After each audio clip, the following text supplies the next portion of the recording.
Good morning అండి అందరికీ. అందరూ ఎలా ఉన్నారు? నేనైతే చాలా బాగున్నాను. అలాగే మీరు కూడా చాలా బాగుండాలని కోరుకుంటున్నాను. ఇంకా మార్నింగ్ టైం వచ్చేసి ఇంకా 6:30 అవుతుంది. ఇంకా ఏం ప్లాన్ చేసుకోలేదు కదా! నిన్నటి రోజు టిఫిన్ ఏంటా అన్నది ప్లాన్ చేసుకోలేదు. చక్కగా కాకినాడ తిరిగి జాలీగా వచ్చాం కదా! అందుకని ఇంక మార్నింగ్ టిఫిన్ ఇంకేమీ లేదు. ఇంక అలా లేనప్పుడు ఇంకా ఏం టిఫిన్ చేస్తానో మీకు తెలుసు కదా! ఇంక ఉప్మా అయితే చేసేసాను. వేడి వేడిగా బానే ఉంది. కానీ మా అమ్మాయి అయితే తినలేదు. ఉప్మా చేసావా అని కోపగించుకుని వెళ్ళిపోయింది. ఇక్కడైతే వాళ్ళెళ్ళిన తర్వాత నా పనులు ఇలా ఉంటాయన్నమాట. ఇవన్నీ సర్దుకుంటున్నాను. మీరేం టిఫిన్ చేశారు ఏంటన్నది కామెంట్ పెట్టండి.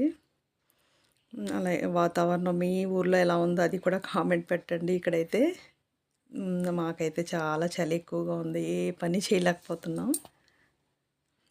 ఇవన్నీ మొత్తం వాళ్ళెళ్ళిన తర్వాత కొంచెం సేపు అయిన తర్వాత వెంటనే తొడవను, అలా తొడవకూడదంటారు కదా! కొంచెం సేపు అయిన తర్వాత అవన్నీ సర్దేసైతే అన్నీ నీట్‌గా సర్దేసుకున్నాను. తర్వాత వంటగదిలోకైతే వచ్చేసి మొత్తం టిఫిన్‌కి సంబంధించినయన్నీ అక్కడ అన్నీ ఉన్నాయి కదా! అవి కూడా ఎక్కడివక్కడ పెట్టేసి సర్దేశాను. ఈలోగా పెద్దమ్మ, అమ్మ అయితే వచ్చారు ఇంటికి. వాళ్ళకి ఏదో ఒకటి తినండి అని చెప్పేసైతే ఫ్రూట్స్ అయితే ఇచ్చాను. కమలా పండు ఇచ్చేసి వాళ్ళతో కొంచెం సేపు మాట్లాడేసి తర్వాతైతే ఇంకా ఇంకో పక్కన రైస్ అయితే పెట్టేశాను. ఇవాళ కాలీఫ్లవర్ టమాటా వండుదామని చెప్పేసైతే ఇవన్నీ ముందే ఈయన మొన్న అన్నీ కోసేసి ఇలాగ కవర్‌లో వేసేసారు కదా! నాకు పని ఈజీ అయిపోయింది. అక్కడైతే వేడి నీళ్ళు పెట్టేసి అందులో కొంచెం పసుపు, ఉప్పు వేసేసి నీళ్ళు బాగా మరిగిన తర్వాత ఈ కాలీఫ్లవర్ అయితే అందులో వేసేసాను. పెద్దమ్మ ఏం చేస్తున్నావు ఏంటి అని చెప్పేసి వంటగదిలోకి వచ్చి చూస్తుంది. మీ అందరికీ హాయ్ చెప్పమన్నాను. అక్కడ ఒక పక్కన రైస్ పెట్టేసాను కదా! అవ్వేలోగా ఏంటంటే ఉల్లిపాయ, టమాటా కోసుకున్నాను. ఇందులోనే కొంచెం పచ్చి బఠానీలు కూడా వేసేసుకున్నాను. ఇక్కడైతే కూర అయితే తాలింపు పెట్టేస్తున్నాను.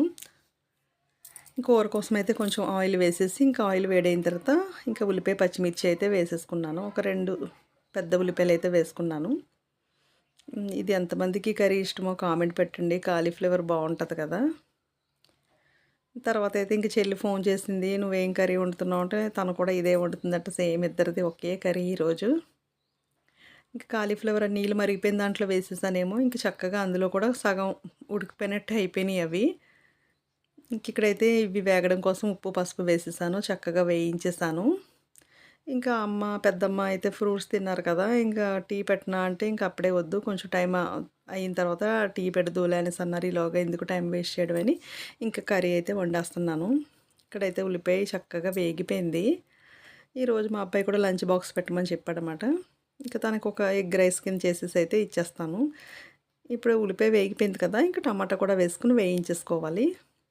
అక్కడ కొంచెం టమాటా ఇవన్నీ చిన్న చిన్నగా కట్ చేస్తున్నాను కదా! అది ఎగ్ రైస్ కోసం అయితే మా అబ్బాయికి బాక్స్ పెట్టాలి కదా! వాడి కోసం అయితే ఇలాగ అన్నీ రెడీ చేసి అయితే పెట్టుకుంటున్నాను. ఓ పక్కన రైస్ కూడా రెడీ అయిపోయింది. కాలీఫ్లవర్ అంటే భలే నచ్చుతుందండి. నాకు చాలా బాగుంటుంది. నిన్న ప్రయాణం కదా! కొంచెం నీరసం అయితే వచ్చిందిలేండి. కొంచెం వాయిస్ కొంచెం తగ్గిపోయింది కదా! దానికి కారణం ప్రయాణం అన్నమాట. అంతకుమించి ఏం కాదు. ఎక్కడికైనా కొంచెం దూరం వెళ్తే చాలు అలిసిపోతాను. ఇక్కడ వచ్చేసి అల్లం వెల్లుల్లి పేస్ట్ కూడా వేసేసుకొని అది కూడా పచ్చివాసన పోయేంత వరకు బాగా వేయించేసుకోవాలి. కర్రీ చాలా సింపుల్‌గా ఉన్న చాలా బాగుంటుంది. ఇప్పుడు ఇక్కడ చక్కగా వేడి నీటిలో వేసి పెట్టుకున్నాం కదా! కాలీఫ్లవర్ కొంచెం ఇక్కడ బఠానీ కూడా పెట్టుకున్నాను కదా! ఇది కూడా వేసేసుకోవాలి. ఇది పచ్చి బఠానీ మనం చిక్కుడుకాయలు ఒలుచుకున్నట్టుగా ఒలుచుకుంటాం కదా! ఆ బఠానీలే. అంటే ప్యాకెట్స్‌లో అమ్ముతారు కదా! అవైతే కాదు. ఇవన్నీ మొన్న ఫ్రిడ్జ్‌లో రెడీ చేసి పెట్టుకున్నాను కదా! అందుకని చాలా ఈజీ అయిపోయింది. ఇప్పుడు కాలీఫ్లవర్ కూడా ఇందులో వేసేస్తున్నాను. వాటర్ తీసేసి అందులోనే సగం ఉడికిపోయినాయి చూడండి చక్కగా. పెద్దమ్మ అయితే అలా వండకూడదమ్మా, ఎందుకు ఉడికించేస్తున్నావు, అందులో ఉన్న పోషకాలన్నీ పోతాయని చెప్తుంది. మరి ఇది అలాగే ఉండాలి కదా! ఎందుకంటే అందులో కొంచెం పురుగులు ఉంటాయి, అవి ఉంటాయి కదా! అవన్నీ పోవడం కోసం అయితే మనం ఇలా చేస్తాము. ఇవన్నీ వేసేసుకొని ఒకసారి కలిపేసుకోవడమే. ఇదైతే సిమ్‌లో పెట్టేసి అలా ఉంచేస్తాను. అలా సిమ్‌లో పెట్టేస్తే ఏంటంటే చక్కగా స్లోగా అవుతది. బాగా ఉడకాలి కాలీఫ్లవర్ వచ్చేసి. అప్పుడంటే దాని కాళ్ళు కూడా ఉంటాయి కదా! అవైతే బాగా ఉడకాలి. అందుకోసం అలా సిమ్‌లో పెట్టేసి కొంచెం మూత పెట్టేసామంటే అది చక్కగా ఉడుకుతది. కొంచెం కరివేపాకు కూడా వేసేసుకున్నాను ఫ్రెష్‌గా. అసలు ఎంత కలర్‌ఫుల్‌గా ఎంత బాగుందో చూడండి. ఎక్కువ యెల్లో కలర్ ఎక్కువ బాగా తెలుస్తుంది కదా! ఇది పసుపు వేసి ఉడికించామేమో ఈ కలర్ అయితే వచ్చింది.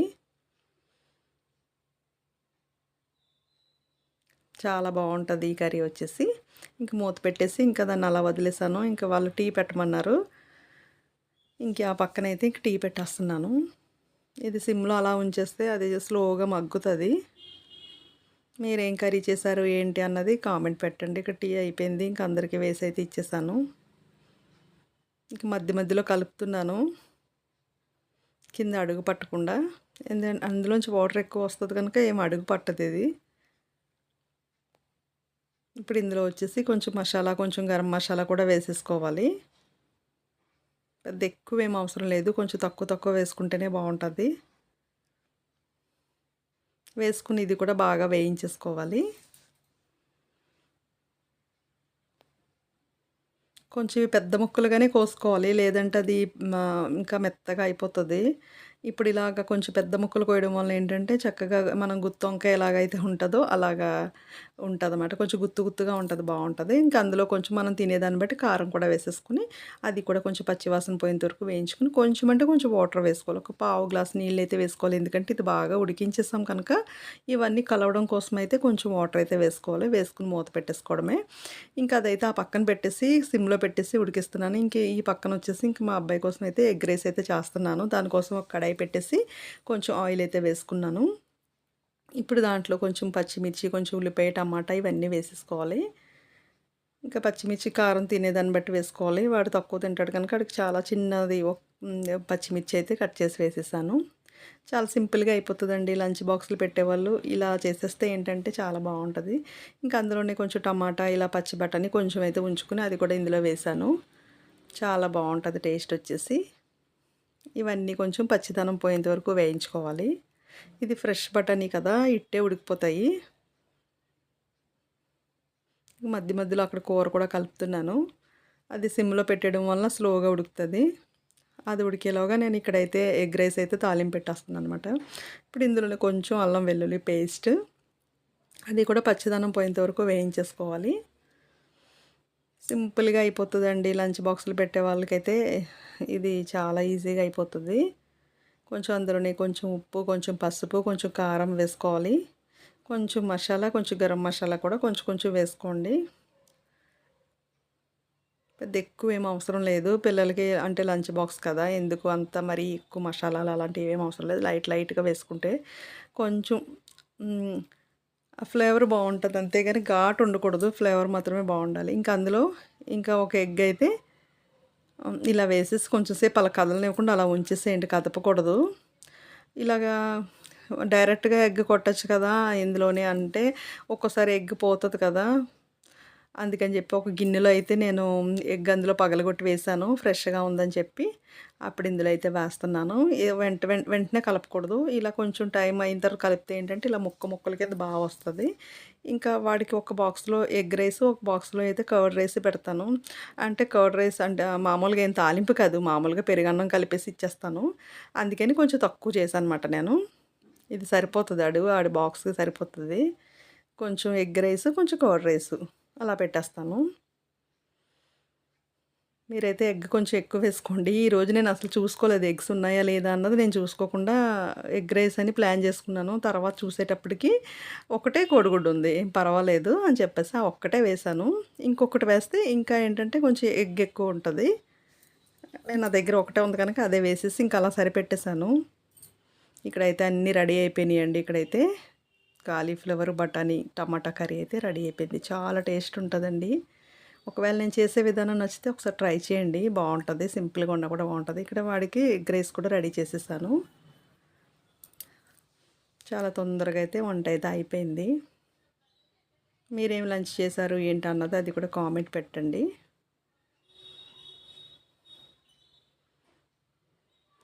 చాలా అంటే చాలా బావుంటదండి. కాలీఫ్లవర్ ఇలా సింపుల్‌గా వండుకుంటే చాలా బావుంటది.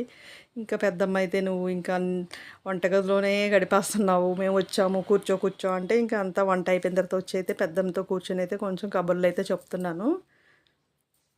ఇంక తర్వాత అయితే ఇంక బాక్స్ పెట్టేస్తాను.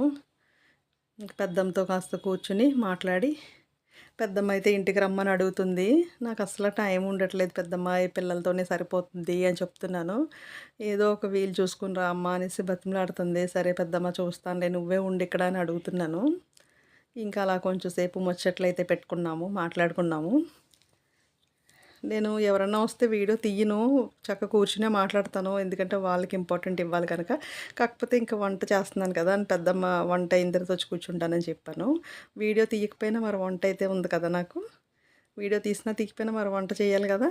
అందుకోసమైతే ఇంక వంట చేసేసి ఒకసారి పెద్దమ్మ దగ్గర కూర్చున్నాను. ఇంక ఇక్కడైతే మా అబ్బాయికి అయితే బాక్స్ పెట్టేస్తున్నాను. సింపుల్గా ఉన్నా కూడా చాలా టేస్ట్ ఉంటుందండి. ఏం పెద్ద స్పైసెస్ అలాంటివి ఏం ఉండదు. చాలా సింపుల్గా ఉన్న టేస్ట్గా ఉంటుంది. ఒక దాంట్లో అయితే ఇంక ఎగ్ రైస్ వేసేసాను. ఇంకో దాంట్లో అయితే ఇంకా కర్డ్ రైస్ కలిపేసి అయితే ఇచ్చేసాను. చాలా బాగుంటుంది. సింపుల్గా ఉన్నా కూడా చాలా బాగుంటుంది. ఒకసారి నేను చేసే విధానం నచ్చితే ట్రై చేయండి, మీకు కూడా బాగా నచ్చుతుంది. ఇంక ఇందులోనే కొంచెం సాల్ట్ కూడా వేసేసి ఇంక కలిపేసాను. ఇక్కడైతే లంచ్ బాక్స్ కూడా రెడీ అయిపోయింది. ఇంతేనండి ఈరోజు వీడియో వచ్చేసి మీకు కూడా చాలా బాగా నచ్చింది అనుకుంటాను. మరి నచ్చితే లైక్, షేర్, సబ్స్క్రైబ్ అండి. బై అండి అందరికీ.